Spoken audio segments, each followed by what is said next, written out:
Ladies and gentlemen, please welcome back to the stage the President and CEO of the Atlantic Council, Fred Kim.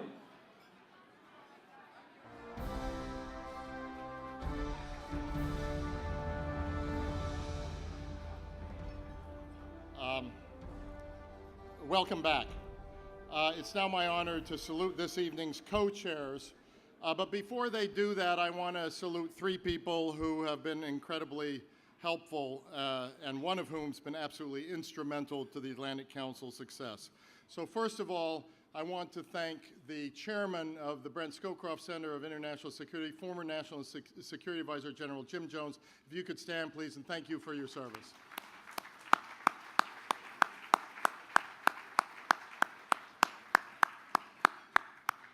It's also my honor to introduce the two co-chairs, the honorary co-chairs of our Freedom Awards. And President Komorowski, we put our Freedom Awards in Poland because your country is about freedom, as you said.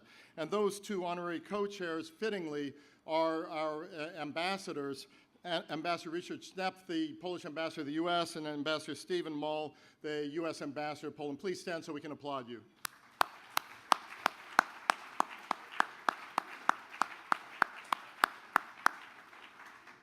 And now, our co-chairs. They express their respect not only for the awardees, but their support of our mission by supporting us and being here. Hold your applause until all are standing, and I will read their names. And please, those who are here, stand. I guess those who are not here wouldn't know to stand. So let me read their names. Adrian Arsht, Prime Minister Shaukat Aziz, President Jose Maria Aznar, Dr. Zbigniew Brzezinski, Victor Chu, Enrico Cucchiani, Thomas Culligan, Richard Edelman, Baha Hariri, that's the Richard Edelman contingent, Baha Hariri, Brian Henderson, General James L. Jones, Dr. Jan Kulczyk, Brian Moynihan, Rupert Murdoch, Yoji Ohashi, Pavel Oleknovich, Paul Pullman, James Riady, Paolo Scaroni, General Brent Scowcroft, Martin Sen, James C. Smith, Dr. Larry Summers, Svetlana Vasilev, John Watson, and John Wren. Thank you to all of you for your contributions and for your support.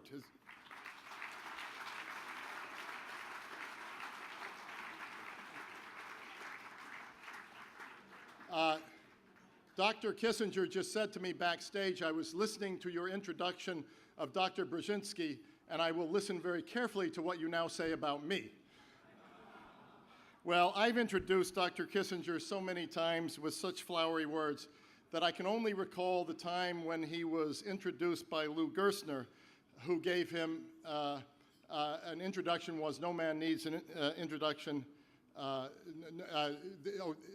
Henry Kissinger needs no introduction. And he came to the podium and he said, Lou Gerstner, no one needs an introduction less than I do, but no one appreciates one more.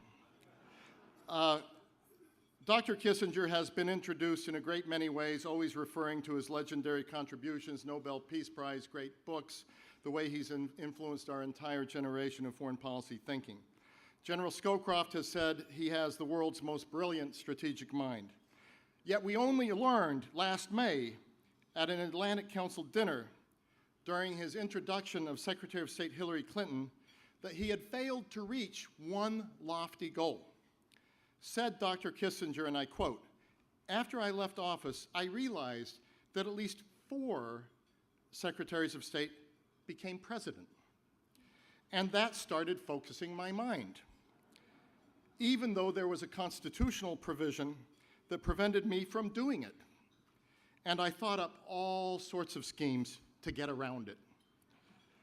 At that point, he sort of endorsed Hillary Clinton. We'll have to wait to see ahead of 2016. But Dr. Kissinger, in any case, you do have our vote.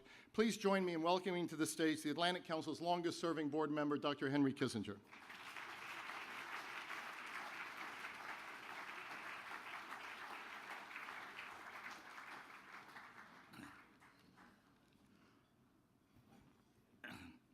Mr. Chairman, Your Majesty, ladies and gentlemen,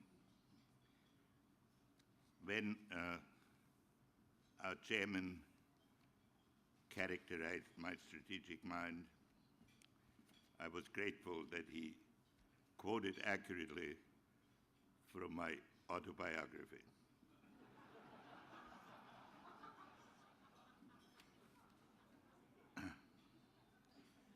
For over 5 decades,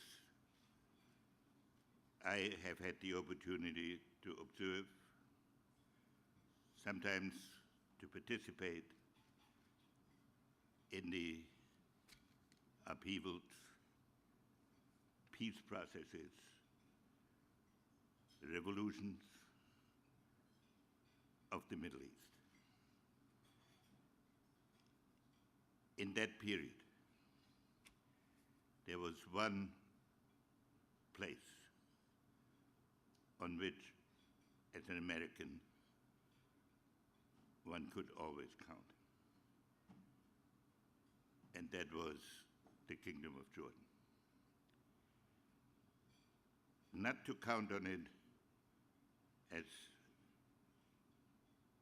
from a purely American point of view, but there Jordan has contributed to the peace processes. It has provided wisdom in its analysis of the situation. It has, its existence is a guarantee for stability in the region. And at this moment, Jordan is again under pressure from all sides and conducts itself with the dignity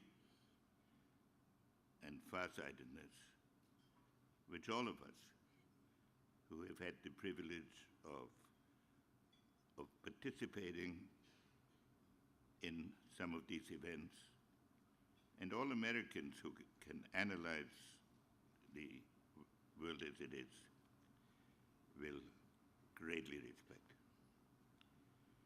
At this moment, when we need to come to an understanding of what is required to reduce and eliminate the human suffering in Syria, to eliminate to the greatest extent possible the non-state organizations, to draw in other countries that might share some of our common interests, some of our interests. We can do no better than ask our friends in Jordan how they see the situation. And I have come here tonight in part to stress to all of you how important it is that this country not become a victim of the circumstances surrounding it. Now, it is a great privilege to be able to give the award to Queen Rania. She has concentrated on so many activities that I cannot do justice to all of them. And if I attempted it, I would violate the rule that Fred has put down, that I must not speak more than 4 minutes, so that you can all say you were present at a historic occasion.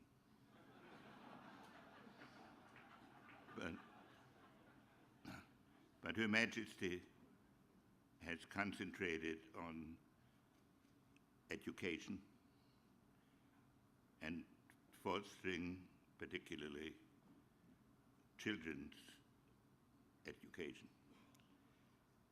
In November 2000, UNICEF asked Her Majesty to join its Global Leadership Initiative, in which she has worked side by side with such leaders as the South African President Nelson Mandela, in a global movement seeking to improve the welfare of children. In last year, together with Bishop Tudu, she formed an organization in which dedicated to the education of 67 million children. She has been engaged in many other activities of a similar nature. She has been, in other words, dedicated to the proposition that stability in the region can and should be fostered by concerned governments, that security in the region does not have to be based on dictatorial governments, that progress in the region is compatible with friendship with the United States, that the Arab cause can be given a content without religious fanaticism. For all this, we thank her and her country, and it is in this spirit that I give her the Global Leadership Award. Thank you.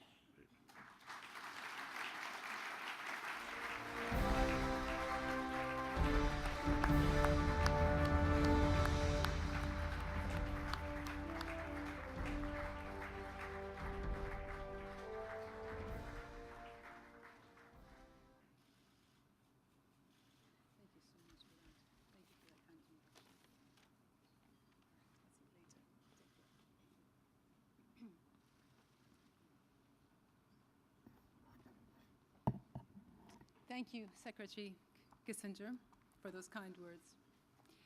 You know, the last time I saw Secretary Kissinger, he was calling security on Stephen Colbert for dancing into his office to a Daft Punk song. So I suggest we all be on our best behavior tonight. And thank you to the Atlantic Council for this honor. I'm touched and humbled by it. Allow me also to offer my warm congratulations to my fellow awardees tonight. With your permission, I'd like to dedicate the Atlantic Council's 2013 Global Citizen Award to the people of Jordan. For it is from them who I've learned most about how to be a global citizen. Their humanity and benevolence, especially towards the people of Syria at this time, continue to move me. I can't decide whether it's apt or ironic to be talking about global citizenship at this moment in world affairs. Perhaps it's both. But with ever more violent rhetoric, mounting tensions, and human suffering in my part of the world, it's a good time to remind people of what it means to be a global citizen. To be a global citizen, we must first be local citizens, people who take part in the social and political life of our communities, who respect and value diversity, speak up against social injustice, and look after those most in need. And whereas national citizenship is an accident of birth, global citizenship is an act of will. It requires that we consciously understand the connection between the local and the global, and acknowledge our interdependence. It requires that we take time to learn about the world beyond our borders, its merits, challenges, and injustices, and our role and responsibility in it. It requires moral courage and a commitment to step up and make a difference. For some, this is instinctive. For others, it must be learned. Either way, it relies upon a strong foundation of values to inform our choices and guide our decisions. Values such as tolerance, generosity, and forgiveness, compassion and service, respect and empathy. The ability, as J.K. Rowling once said, to think ourselves into other people's minds and imagine ourselves in other people's places. I see these values in action every day in my country, Jordan. Since the Syrian conflict started over 2 years ago, thousands, now millions of refugees have fled to safety. The Jordanian people have opened their homes and their hearts and extended the hand of friendship to those in desperate need. I could not be more proud of or humbled by their selflessness, their sacrifice, and their kindness. Jordan has always been and will always be a country of moderation, a haven of tolerance, and a sanctuary for those fleeing insecurity and danger. His late Majesty, King Hussein, instilled in us all this value of common humanity. And my husband, His Majesty King Abdullah, proudly honors that legacy. But we cannot do it alone. Jordan has neither the wealth nor resources with which some countries in our region are blessed. Rather, we're burdened by poverty and unemployment. So, with over 500,000 refugees in Jordan and more arriving every day, we desperately need help. Governments have been generous, but the UN agencies and civil society groups on the ground are a breaking point trying to meet growing demand. We urgently need the global community to dig deeper, help the most vulnerable, and show them what it means to belong to a global family. We need them to think themselves into the fearful and troubled minds of Syrian children who haven't gone to school for over 2 years, and imagine the agony of their parents watching their sons' and daughters' futures slip away. We need them to think themselves into Jordan's border towns, besieged by desperate refugees, where rents are rising and where there's competition for scarcities like water and fuel and jobs. And we need them to imagine the strain on the teachers in makeshift schools in Jordan, Syria, Turkey, and Lebanon, teaching double, even triple shifts in tents and buses with scant resources just to keep children learning. And when the world does that, when they see those children as their own children, those parents as their own parents, those teachers as their own teachers, then we can rightly call ourselves a family, a community. But we're not there yet. The need for global citizenship, action that accompanies empathy, has never been greater. Not only to meet today's challenges, but the looming crises of tomorrow in my region and beyond. To create a generation of global citizens, we must make education a priority. We must invest in it, train more teachers, build more classrooms, and increase access for the 57 million children out of school. Because global citizenship isn't an epithet, it's an ethos, and it's best learned holistically in schools. We know that educated children grow up to be better global citizens. Their families are healthier. They're more likely to contribute to their communities and countries. Their societies will be more equitable, their nations more stable and prosperous. That's why on the UN Secretary General's high-level panel on the post-2015 agenda, we recommend that education be at the heart of the new development targets. But we need your voice and your influence too. As you continue the important work of the Council, please advocate for more humanitarian help for those affected by the Syrian conflict. Please lobby for investment in education, for it is in schools that the roots of citizenship are nurtured, and where those labors blossom in voluntary work and school exchanges. Ladies and gentlemen, it is not enough only to imagine ourselves into the world we want. Global citizenship doesn't happen because we want it to happen. It happens because we make it happen. When we roll up our sleeves and build foundations under lofty ideals and bold aspirations. It is an act of will, and it's a legacy we leave for our children. Thank you all very much.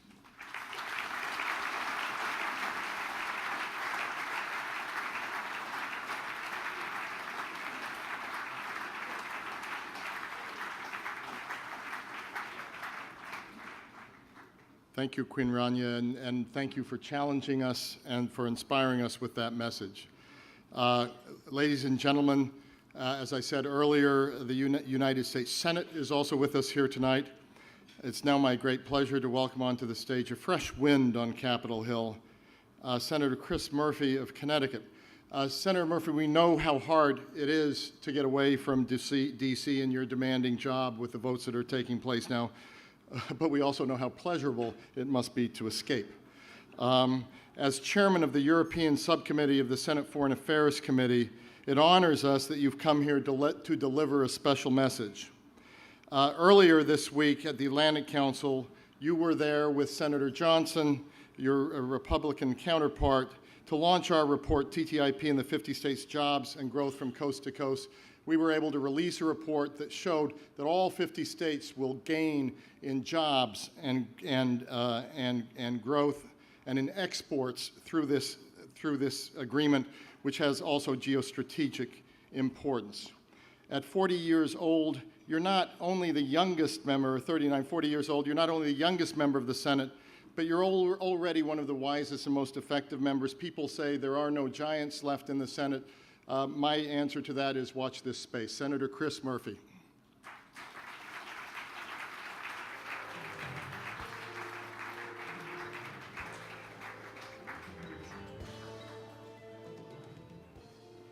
Well, thank you very much, Fred. Thank you for inviting me here today.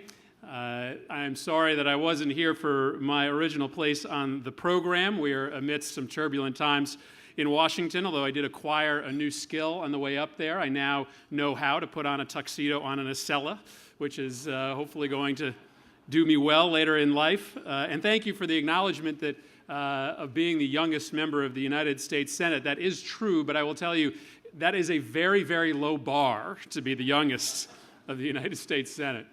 I want to extend my congratulations to Her Majesty, to Maestro Ozawa for your awards in one of the most difficult moments in the Middle East.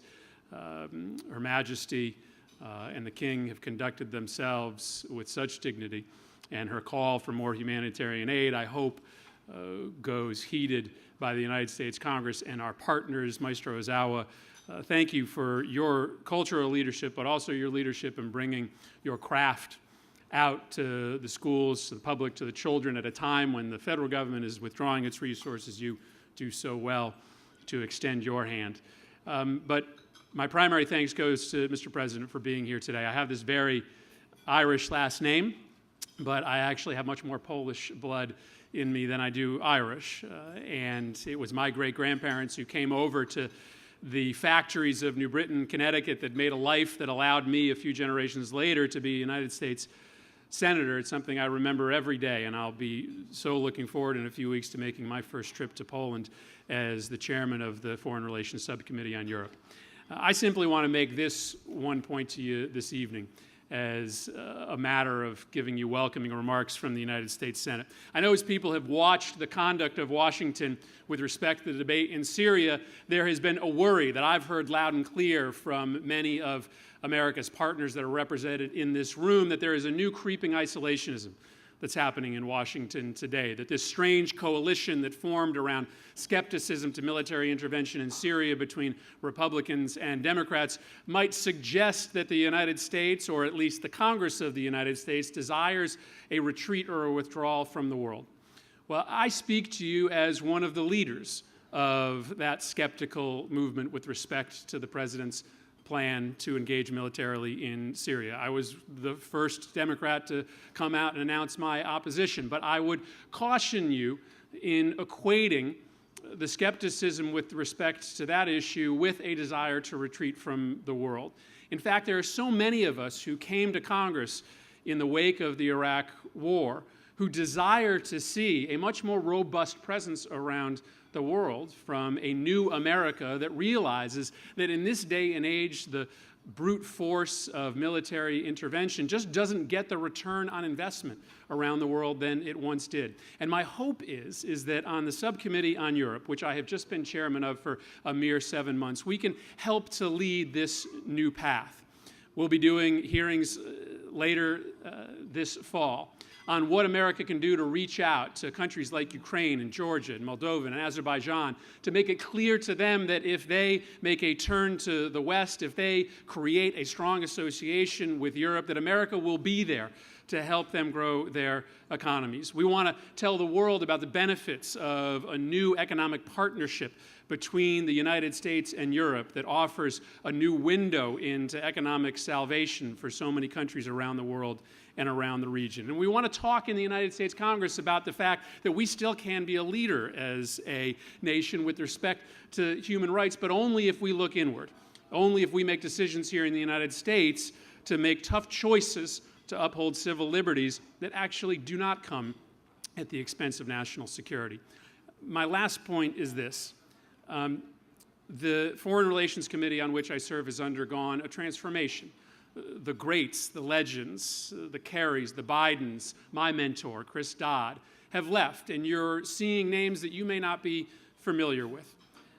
That's where the Atlantic Council comes in. Your ability to help educate those of us who want to chart this new middle ground for America that does involve a robust presence in the world, even with a new stinginess about military intervention. That's the real benefit that the Atlantic Council and all of your work to support it will lend to those of us who, though new on the committee, hope to make our mark as well.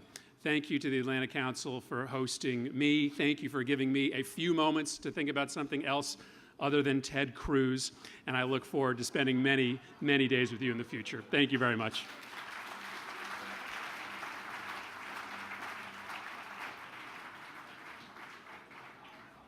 Ladies and gentlemen, please welcome Chairman, First Eastern Investment Group and member, Atlantic Council International Advisory Board, Mr. Victor Chu. Thank you.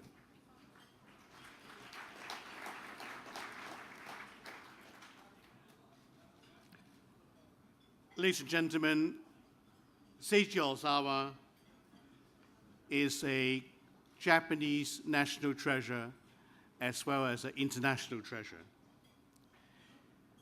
His life actually embodies the characteristics of global citizenship. Born on the 1st of September 1935 in Manchuria, now part of Liaoning province of China, he began taking private lessons in piano at a very early stage. At the age of about 16, at a game of rugby, he broke 2 fingers, and that shortened his career in piano.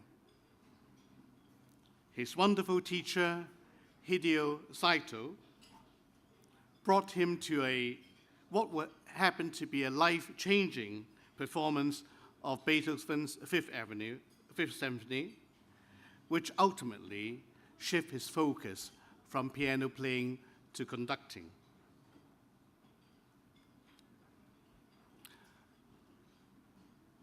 About a decade after the sports injury, a first prize at the international competition of orchestra conductors in France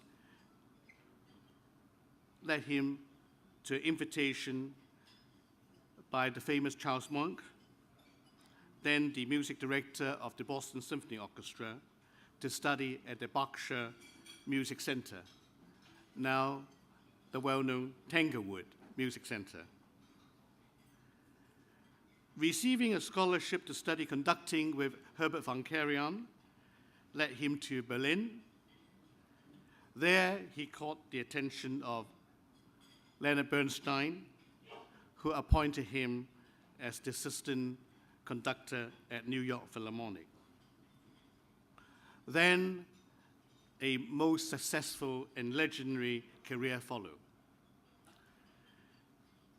He was, over the years, the musical director or principal conductor of the San Francisco Symphony, the Japan Philharmonic Orchestra, the Toronto Symphony Orchestra, Singapore Philharmonic Orchestra, and finally became musical director of the Boston Symphony Orchestra in 1973, a post which he held for 29 years, the longest tenure of any musical director at the Boston Symphony Orchestra. In 1992, he created the Saito Kinan Orchestra and Music Festival, which encourages the cross-fertilization of Japanese musicians and artists with global and international artists. In 1992, he also debuted with the Metropolitan Opera in New York and began conducting the Berlin Philharmonic and Vienna Philharmonic on a regular basis. In 2002, he followed von Karajan's footsteps to become the principal conductor of the Vienna State Opera.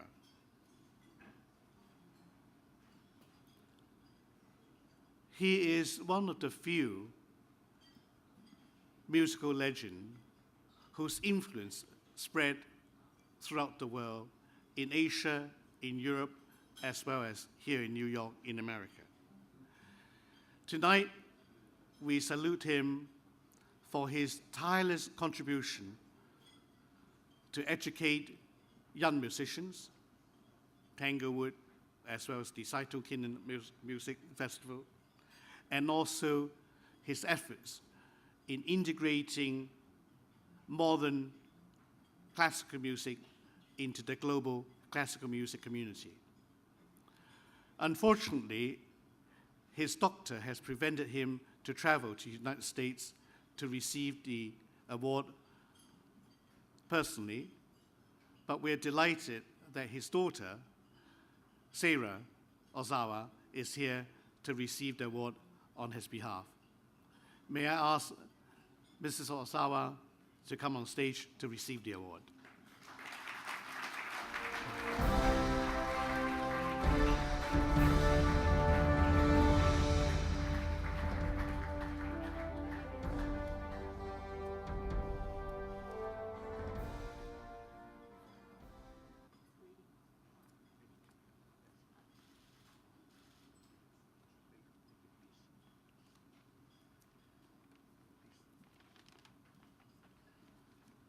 Hello, my name is Sarah. I have brought you my father's message tonight from Tokyo. Here it is. Yes. Before I thanking you to all of you, I must apologize that I thought I could come to New York this time. I was a bit tired, so I took my doctor's suggestion that I should not take a long flight. So I stay now my home here in Japan. You know, this big award like this, I really like to be with you, especially in New York. I tell you, New York for me is a very special city. When I was very young, I think I was 24 or 5 years old, after Boston Symphony Summer Festival, Tanglewood, I was student, and they gave me Kusabitsky Memorial Prize. I was invited by Leonard Bernstein and New York Philharmonic as one of the 3 assistant conductors. And my colleague was John Calanina and Maurice Press, and I became Lenny's assistant. We all call Mr. Bernstein Lenny. And also, a wonderful thing happened that Lenny introduced me to Mr. Ronald Wilford. He's head of Columbia Artist Management, Inc. And then he became my manager for all my life. I think he and his wife Sarah is here. Thank you, Ronald. And so he's all my life now still his manager, which is very rare though. All those long time, one manager. And so this is why one of the reasons also New York, I wanted to come back this time, but I miss to be with you now. And actually, I did not know about why I received this award, but Ogata-san, who received this prize last year, told me by letter how wonderful prize it is, and then I studied it. It's really wonderful. So I'm very honored, and I really thank you, all of you, that you choose me. For that is very nice, good not only for me, but for music, classical music, orchestra music, or opera, for those things, wonderful though. And especially I come from Japan, Asia, you choose for the worldwide thing, which is very meaningful for me and for my colleague. Because I couldn't come, I asked my daughter Sarah and her husband to be here. So this is why. Then I will listen when they come back what kind of party was and all this. Yes. So I don't want to take your time too much. But again, I thank you very, very much. And I'm sorry I'm not here, but my spirit is with you. And so thank you very much. Thank you all.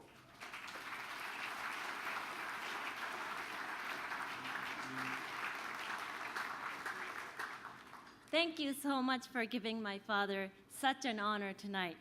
It means so much to him that to receive this from America, because to him, America is his home.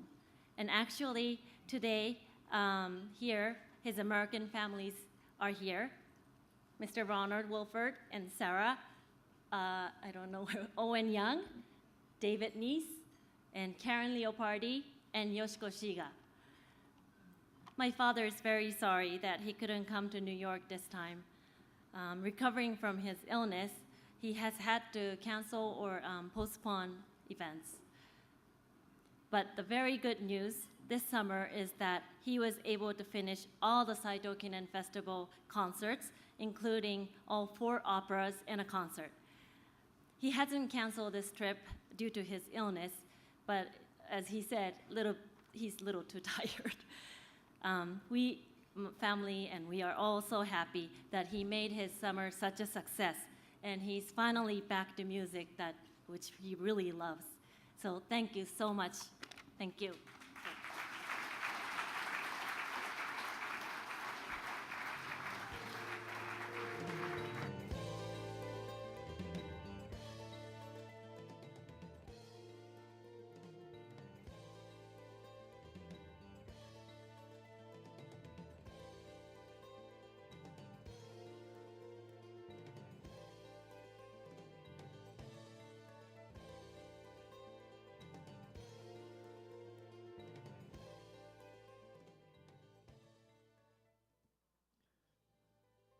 Ladies and gentlemen, please welcome a protege of Maestro Ozawa, cellist Owen Young.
Thank you, Owen Young.